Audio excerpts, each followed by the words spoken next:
Welcome to J.A.M Media, or J.A.M for short, where I have passionate conversations about the things that excite me. Recently, I spoke with Tom Champion and Jack Moffitt of the Preachers ahead of their shows in Sydney and at the Yours and Ours Festival in Wollongong coming up. Let's stop messing about though and get to my interview with the Preachers. You released the new record on Friday. How's the response been so far? It's been pretty good. I mean, I'm frankly kind of so relieved that it's out. I haven't really been paying a great deal of attention to things in the media or whatever, but it's been nice to share it with some friends. I mean, I had a lot of friends who've heard it already, but definitely being able to give it to family and people who've been kind of looking forward to it for a long time and speaking with them about it, that's been nice. And how long had the record been in the works for? About a year and a half. Yeah, about a year and a bit. Okay, so yeah, it's definitely nice to finally get that process over with. Yeah, I guess so. It's nice to be able to put some music to all this talk that you inevitably end up having. And with the success of the first record, did that make the writing process a little bit more difficult this time around? Not consciously. I think a few things came up at the beginning of making this record that, obviously we weren't going to be able to kind of dwell too much on what we did with the first record. I mean, Gideon left the band. Luke had a big injury, so he was out for a while, and it was mainly just Tom and Izzy and I sitting around writing like we used to do before, like way before we even really started doing anything with the Preachers. So in that sense, it was kind of like going back to being a teenager, I guess. Was it nice sort of revisiting that? I think so. Yeah, it was kind of like we could actually sit down and take our time and kind of work things out and sort of give the songs and the ideas room to breathe rather than having to put it all down and knock it out quickly. Yeah, which is what we had to do on the first record because we only had 3 weeks to do it. And then because we suddenly found ourselves with all this time as Luke had to recover, it was a couple months worth. So we really got to spend some time actually sinking into the songs, which was great. It must have been a lot less stressful then. It was still a bit sensible. As with two members down, and one was coming back and one wasn't. So it was kind of worrying. Our fate sort of hung in the balance, and it wasn't really in our control. So we just sort of devoted that idle time to getting some good material down. And some of that new material is you sort of incorporated Indigenous singer Jacinta Tobin. How was that experience? Yeah. Well, that happened, it sort of happened in parallel along the making of the record, which we started in February. And I guess, prior to that, Izzy had seen The Secret River, which is a Kate Gernville novel that's been adapted by the Sydney Theatre Company, and a lot of the cast speak in Darug, and I think that really shook her, really spoke to her. And she sort of later, I guess, after seeing that, had started writing this song and felt language in it and felt, that was a big part of the story of the song. And so reaching out to the community and eventually not chancing upon, but being introduced to Jacinta, I think it took a few months. We were sort of really deep in the process by that stage. And I guess Tom and I kept asking, because Izzy really, she took that journey mostly on her own, I suppose, too. Yeah, she really shouldered the whole weight of the project. Because she knew exactly what she wanted to try and find, and that she didn't necessarily have the best way of expressing it or even know which resources she needed to kind of draw upon. It took a few months for her to really get a sense of what she was trying to achieve, and then that song was probably one of the first to get written, but then definitely one of the last to be finished. And that had a lot to do with Jacinta coming in towards the end of that process, with all of that work with community and finding her. And do you think that's something you'll sort of look to do a little bit more in the future? I would love to. I know Izzy would love to as well. It's a real gift that we've been allowed to use that language on our record, and it's something that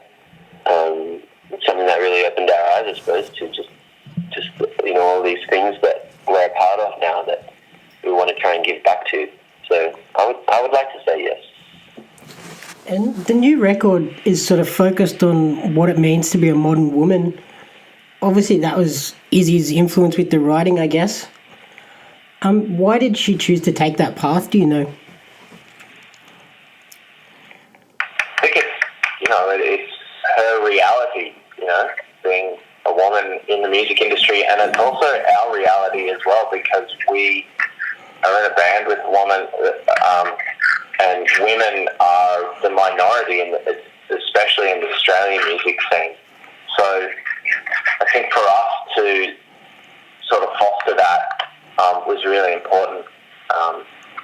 You sing about the things around you, and that's obviously a big thing for Izzy to come to grips with her femininity in the industry that we're in and in the world we're living in today.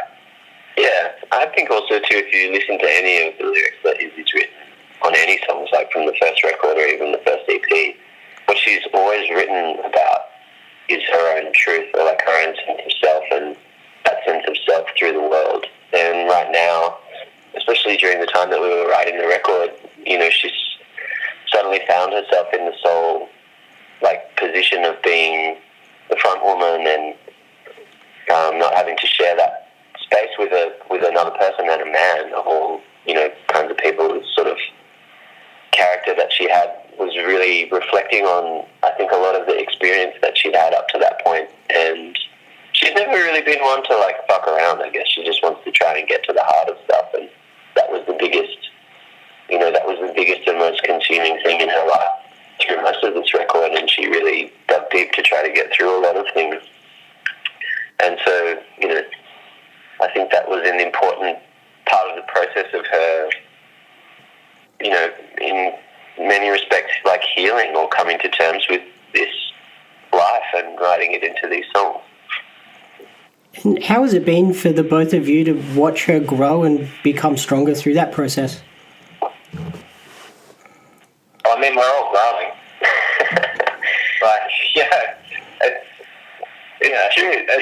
You don't know. That's hindsight's 20/20. That's kind of the way that it is. But I don't know. I feel like we were 19 or something when we met Izzy. And we're in our mid-20s now, getting to the upper end of the 20s, the late 20s. And I don't know. I'm not sure if we're not even far away enough from the growing bit to really even say. Yeah, and especially being in a band as well. We can reflect really easily on our first album because it was so long ago. We toured it for so long, and this is really just the beginning for this album. So we've really no idea how or where and which direction that we'll grow once we get to the end of this cycle. I guess we don't really pay that much attention, dude. Yep. I think we've just, we've been in it. Well, we were in a vacuum for a long time with just touring and everything, and the whole mentality is to just get through it. And maybe it's only just now we're starting to kind of see, we're just starting to see the changes. But yeah, I don't know. I wish I had a better answer for you. I feel like I'm in the thick of it, so I can't really tell you. When Izzy's sort of tackling those issues in her songs, is it difficult for you as the band to connect with it, or is it more of a process of just trusting in her vision? I think if someone's got a solid idea, and it doesn't matter if it's Izzy or Jack or me or Luke, our job is to back them and see it to its fruition. So it's not that Izzy is just, pointing us all in a direction and we all motor that way. It's kind of it's all a sort of mutual thing, Yeah, it's a hard thing to explain that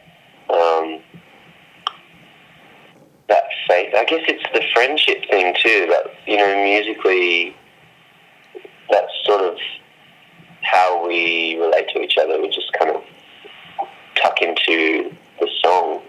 But that's a really specific way of working, you know. You're not trying to do anything, you're just working with a particular aesthetic or anything like that. Just trying to do the best thing for the song. Yep. And the band's often cited the Divinals as a major influence. It must have been really special to work with mixing engineer Bob Clearmountain on the record. Yeah, that was unreal. It was pretty unreal. He definitely elevated the work that I'd done, you know, on the production, and it was a great thing to be able to sit next to somebody like that, because, like, I think one of the greatest things about, you know, masters or people with great depth of experience is it often looks like they're not doing anything at all, and Bob just made it look so easy, and he was so generous, and you know, I'm just really grateful that we kind of managed to get in there. And you're gearing up to head out on tour in September. How are you feeling ahead of the tour? Excited. Yeah, really excited. It's been so long since we've actually, like, gotten in the shit and, like, done some really, really hard work on that side of the equation. Making a record is its own kind of hard work, but, like, getting out on the road, I don't know, we feel really comfortable with that.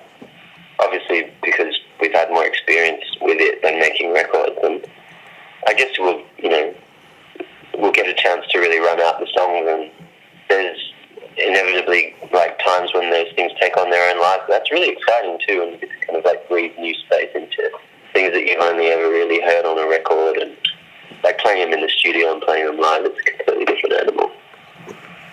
And finally, what can people expect from the show in Sydney? It's going to be good. I can't even answer that question. It's going to be. We've got a few extra people up on stage. Yeah, we've got some backing singers and another girl working on synthesizers. So it's going to be a bit of a broader spectrum of sound. Yeah. Thank you. That's a good one. Yeah. It's going to, you know, we're just sort of working on our palette at the moment. We're having fun having other people in the group. It's nice to sing with other people and, like, have you know, some other energies to kind of bounce off. And I think it's going to be really exciting. Okay, wonderful. That's all I need. Thank you very much for your time, and good luck with the tour. Thanks, mate. Have a great day. I hope everyone enjoyed listening to my interview with Tom and Jack. If you did, please like the video, subscribe, and head on over to jamyapsmedia.com so that I can continue to bring you more interviews and reviews in the future. Thanks.